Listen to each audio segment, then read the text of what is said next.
his screen name was Joel Katz on the Bitcoin Talk forums. And I remember,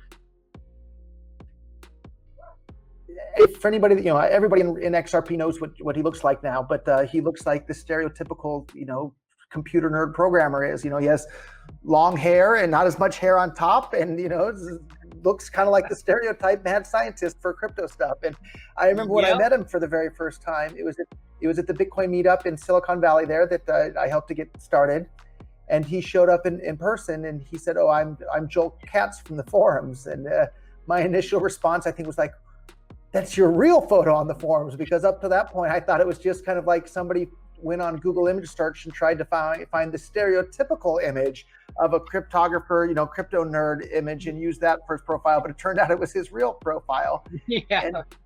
And actually, when talking with him at some point through the whole birth of XRP and Ripple, it occurred to me, it just snapped one day. I said, "Wait a minute, I met you before." And so I had met David Schwartz in maybe the year 2000 at an artificial intelligence conference in Silicon Valley. And I had a really nice conversation with him. And after chatting with a little bit, it was real clear that he leans heavily libertarian. But at that time, he was working as a cryptographer for the NSA. And so I asked him, I said, well, if you're such a libertarian, why are you working at the NSA? That's kind of the opposite of what libertarians are supporting. And he got this twinkle in his eye, and he rubbed his hands together, and he said, because they have me working on the most subversive things imaginable. As we all know, you will barely find an individual who isn't also controversial in cryptocurrency. Roger Ver, also known as the Bitcoin Jesus, gained his nickname for controversially advocating for Bitcoin over the years. He is one of the earliest and most vocal proponents and investors in Kraken, Ripple, Purse.io, Blockchain.com, and other crypto-related projects. Over the past years, Roger Ver's opinions in the crypto industry have become as polarizing as his personal story. In one of our previous videos, where we talked about Roger Ver, we found out that although Jed McCaleb was the developer of Ripple protocols, Roger Ver was another individual who joined the Ripple bandwagon very early. As we get into today's update, we'll talk more about another key player, David Schwartz, who's been a critical figure in the Ripple camp. He is the chief cryptographer at Ripple and was one of the original architects of the Ripple Consensus Network and the XRP ledger. As always, welcome back to Moneyside, your favorite crypto news channel. If you're new here, welcome to the XRP Army. Hit that subscribe button and turn on notifications so you don't miss out on our daily crypto news updates. Just to take you back a little bit, David Schwartz was one of the engineers responsible for modifying the Bitcoin code years after being launched by the alias Satoshi Nakamoto. The Ripple CTO confirmed that he was indeed involved in optimizing the code for mining pool applications in 2011. However, over the years, this has raised questions among crypto investors as people have been curious if maybe David Schwartz contributed to the Bitcoin code from the ground up.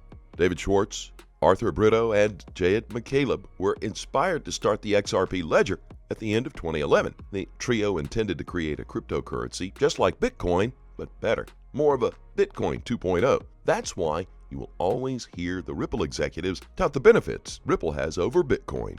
When asked if he was part of Bitcoin's initial creation, David Schwartz quickly teased that he has almost the entire skill set needed to have been Satoshi. It's certainly plausible that he was part of the group, but nevertheless, it is not true, as he didn't learn about Bitcoin until 2011. The crypto community on Twitter has been trying to put two and two together and found that domain names for the Bitcoin and XRP ledger websites were registered from a similar IP address in 2007. If you try to think about it, it's certainly possible that these registrations may have been done by Roger Ver, the Bitcoin Jesus, and Ripple CTO David Schwartz. And since David Schwartz suggests that Satoshi Nakamoto could have been a group of 4 people, speculations have risen that the group could have been composed of David Schwartz, Jed McCaleb, Arthur Brito, and a 4th individual who everyone is yet to uncover.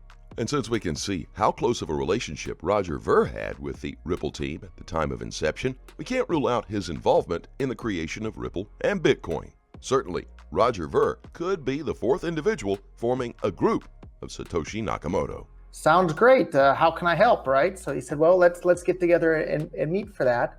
And I said, well, and he was living in the Berkeley area at the time. And I said, well, actually, I'm headed to California in 2 or 3 days in the future or something like that. So I said, why don't we meet up this coming week once I'm back in California from Tokyo? So I arrived in California and we had agreed to meet for lunch at a Korean restaurant. And I think we were supposed to meet at, I don't know, 11 a.m. or noon or something like that. And, I'm good at plenty of things in life, but dealing with jet lag is not one of them.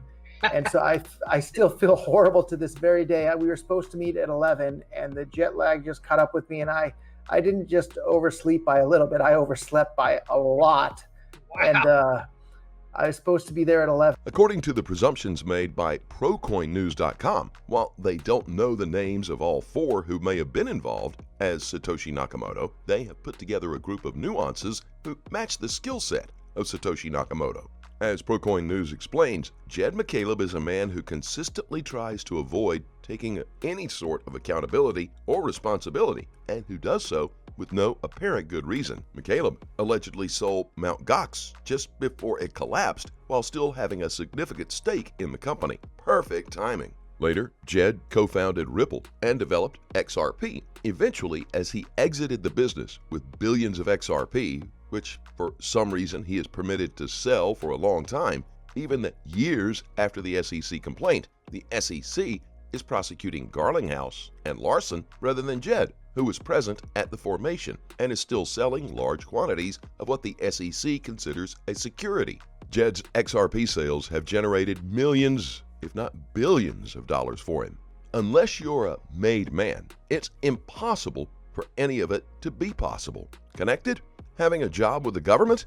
There's been speculation that Jed is selling his XRP to the government as part of a larger scheme for the government to reclaim the cryptocurrency. It's a compelling theory with some substance that also makes a lot of sense. Oh, but all the transactions are visible on the ledger, so we can see that he sells to various wallets. Do you really believe that the government would always use the same wallet? Obviously not. We learned from Lubin that you need to mask your whale purchases. Then there's David Schwartz, who was a former CIA agent. So actually, he is CIA because you're never truly an ex-CIA. Then comes the venerable Arthur Brito. Although there is a man at the center of Ripple and XRP, not a single photo of him has ever been located or confirmed. A couple are floating around, but I'm not sure of their reality. And then there's the vacant seat. Who is number 4? Your guess is as good as mine. The one and only Bitcoin Jesus, Roger Ver. And something else to blow your mind? The Department of Homeland Security may have confirmed it knows the identity of Satoshi. Just listen. We looked at Bitcoin. It was the most prevalent at that point. We had seized quite a bit of it, millions of dollars worth, under the Silk Road investigation. So one of our agents who started looking at another online marketplace through the deep web, which was called Black Market Reloaded, they were sending weapons through packages and ordering them on the dark web. And he was really, really smart, forward-leaning agent. And he goes, I want to go interview Satoshi Nakamoto. And we're like, what? He said, yeah, I want to go interview this guy. And at the time, we're like, hey, it's a figment of somebody's imagination. Maybe it's true. Maybe it's not true. So, we had all this pushback from our headquarters. And we thought, hey, if an agent wants to go talk to him and we have some money, why don't we send him? Let's find out how this works. So as it came to be, the agents flew out to California and they realized that he wasn't alone in creating this. There were 3 other people, and they sat down and met with them and talked to them to find out how this actually works and what their reason for it was. All this takes me back to the government's buyback plan that we've discussed on this channel. People probably expect the government to sweep in and make massive transactions all at once, but we all know that's not how it works. We might not have any tangible evidence, which explains why we have many non-believers. But things are starting to add up. And if the Jed McCaleb theory turns out to be accurate, then so much will begin to make sense. To be on the safe side, we need to stay ready, as something has definitely been cooking behind closed doors. As always, do your own research and always trade safely, guys. Please keep in mind we're not a licensed financial advisor. All videos on this channel are intended for entertainment purposes only. You can always let us know what you think in the comment section below, and let's have a conversation. Thank you so very much for watching. Don't forget to like this video and please click on that subscribe button below and turn on notifications so you get informed whenever we post our amazing content. We'll look forward to seeing you on the next Money Side.